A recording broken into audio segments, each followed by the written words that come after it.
Capital market, stock market हमारे देश में बड़ी उलझी हुई चीजें हैं।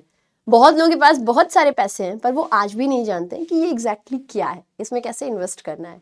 और इसमें एक छोटा सा टर्म आता है SIP, सिस्टमेटिक इन्वेस्टमेंट प्लान, जिसको लेके अक्सर क्वेश्चंस किए जाते हैं। मैं जब पढ़ाती हूँ तो भी मुझे पूछा जाता है, कई बार कहीं जाती हूँ तो भी लोग पूछते हैं SIP क्या है, क्या इसमें पैसे इन्वेस्ट करने चाहिए। तो आज इसके बारे में हम डिस्कस करने वाले हैं कि एग्जैक्टली क्या है SIP। मैं सुष्मिता त्रिपाठी आप सभी का बहुत सारा स्वागत करती हूँ बैंकिंग वाला यूट्यूब चैनल पर। शुरुआत करते हैं और समझते हैं SIP है क्या। सिस्टमेटिक इन्वेस्टमेंट प्लान, जैसे आप देख सकते हो, ये एक फैसिलिटी होती है जो म्यूचुअल फंड्स के द्वारा ऑफर की जाती है इन्वेस्टर्स को, जिसमें इन्वेस्टमेंट किए जा सकते हैं एक डिसिप्लिन मैनर में। ये जो फैसिलिटी है ये एक इन्वेस्टर को परमिट करती है कि वो एक फिक्स अमाउंट ऑफ मनी एक प्री डिटर्मिन इंटरवल तक के लिए जमा कर सकता है किसी भी सिलेक्टेड म्यूचुअल फंड स्कीम में। तो जैसे बहुत सारे ऐप्स हैं, ग्रो ज़ीरोधा, आप इनको जाओगे डाउनलोड करके लॉगिन करोगे तो आपके पास में ऑप्शंस आते हैं कि आप SIP में इन्वेस्ट करना चाहते हो। इन्वेस्ट करने से क्या होता है, देखो ये सबसे ज़्यादा बेनिफिशियल उनके लिए है जिनके अंदर सेविंग हैबिट नहीं है। जो सेविंग की हैबिट लाना चाहते हैं उनके लिए तो ये खास तौर पर बेनिफिशियल है। तो आप बेशक इसे कर सकते हो। अच्छी बात यह कि आप चाहो तो 500 से 20 से स्टार्ट कर सकते हो। जब आप इसके अंदर इन्वेस्ट करते हो तो जो भी आपके पैसे होते हैं वो किसी म्यूचुअल फंड स्कीम में लगाए जाते हैं जो आप सेलेक्ट कर रहे हो कि इस वाले म्यूचुअल फंड स्कीम में लगाने हैं।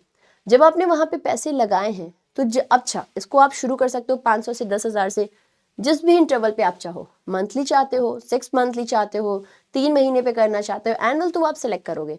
ठीक है, आपने मंथली सेलेक्ट किया कि मैं 10,000 सेलेक्ट कर रहा हूँ, इस वाले म्यूचुअल फंड स्कीम में लगाना चाहता हूँ। तो आपके अकाउंट से जो भी आपका सेविंग अकाउंट है वो लिंक्ड रहता है, वहां से अपने आप 10,000 कट जाते हैं और जिस भी स्कीम में आपने पैसे लगाए हैं वहां पे अपने आप इन्वेस्ट हो जाता है। अब इससे फायदा क्या होता है कि आपको नहीं बहुत दिमाग लगाना है कि इस समय कौन सा शेयर ऊपर जा रहा है नीचे जा रहा है। आपने अपने पैसे लगा रखे हैं, मार्केट ऊपर जा रहा है नीचे जा रहा है, आप तो कुछ ना कुछ उसमें से खरीद रहे हो, क्योंकि जिस म्यूचुअल फंड स्कीम में आपने पैसे लगाए हैं वो कुछ यूनिट्स बाय करता है और जितने पैसे आपने लगाए उसके हिसाब से आपको उतने यूनिट्स अलॉट करता है। आप इसे जितने दिन के लिए चाहो कर सकते हो, ये आपके ऊपर डिपेंड करता है। Mutual funds sorry SIP basically 2 principles पे काम करती हैं, जैसे आप देख सकते हो। सबसे पहला है rupee cost averaging. Rupee cost averaging principle क्या है, हम इसे जरा समझने की कोशिश करते हैं। जैसा मैंने कहा कि कैपिटल मार्केट बड़ी ही पेचीदा चीज है। कई बार हम लोग यहाँ पे इन्वेस्ट करते हैं, समझते नहीं है कुछ, खुद ही को नुकसान पहुंचाते हैं। जैसे आप इस फिगर में देख सकते हो, रुपी कॉस्ट एवरेजिंग से आपको बेनिफिट मिलता है। जैसे मार्केट कभी ऊपर है कभी नीचे है, हम ऐसे कई बार न्यूज सुनते हैं। रुपी कॉस्ट एवरेजिंग भी यही है कि चाहे ऊपर है चाहे नीचे, आप हमेशा पैसे लगा रहे हो तो आपको आपके काम भर के यूनिट्स अलॉट हो रहे हैं। यानी कि एक एग्जांपल से समझते हैं। सपोज करो आपने 10,000 रुपए लगाए, आप मार्केट में जा रहे हो शेयर को खरीदने। जब आप शेयर को खरीदने जा रहे हो तो टाटा का शेयर, मान लो एक शेयर 1,000 का है, 10,000 में आपने 10 शेयर खरीदे। ओके, अब मान लो यही टाटा के शेयर में आप अगले महीने निवेश करने जा रहे हो तो 10,000 से इनका प्राइस 2,000 हो चुका है, अब आपको 5 ही शेयर मिलेंगे। यही जब आप उसके अगले जा रहे हो तो इनका 10,000 में 1,000 से प्राइस घट के 500 का हो चुका है, तो अब आपको 20 शेयर मिलेंगे।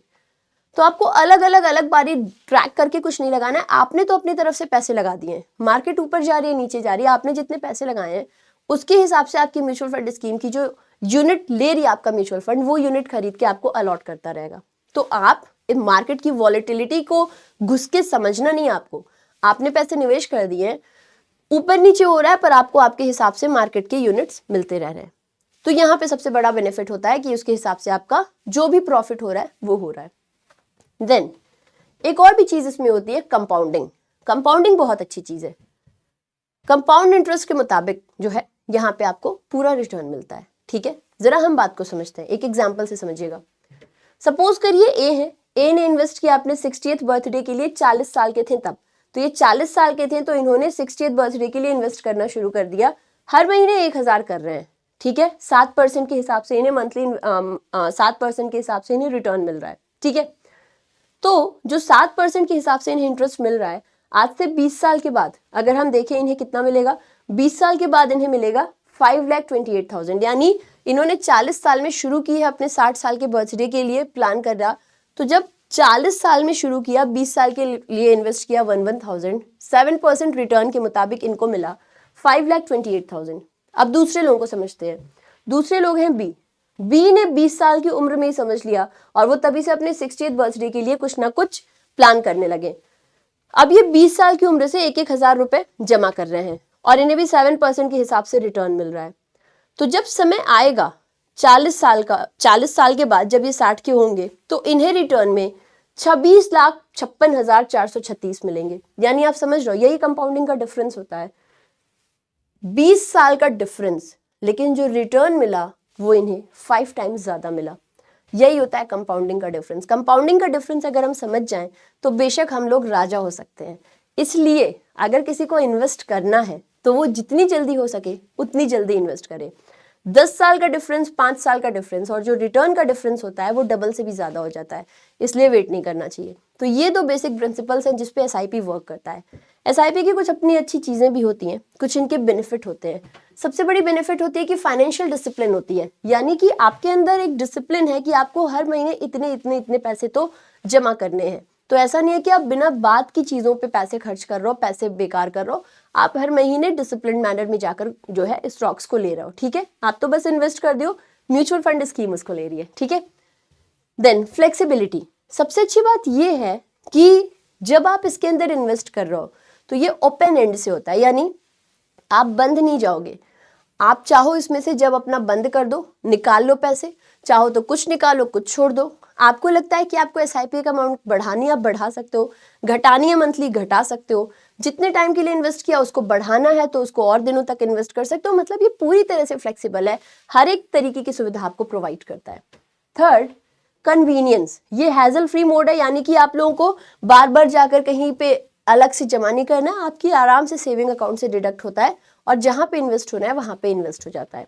देन लोअर रिस्क, जैसा मैंने अभी आपको बताया कि आपको अलग अलग टाइम पे मार्केट को ट्रैक नहीं करना। आपके मार्केट में पैसे बराबर लग रहे हैं, ऊपर हो रहा है नीचे हो रहा है, उसके मुताबिक आपने लगाए हुए हैं और वो उसके मुताबिक आपको आपके यूनिट्स अलॉट कर रहा है।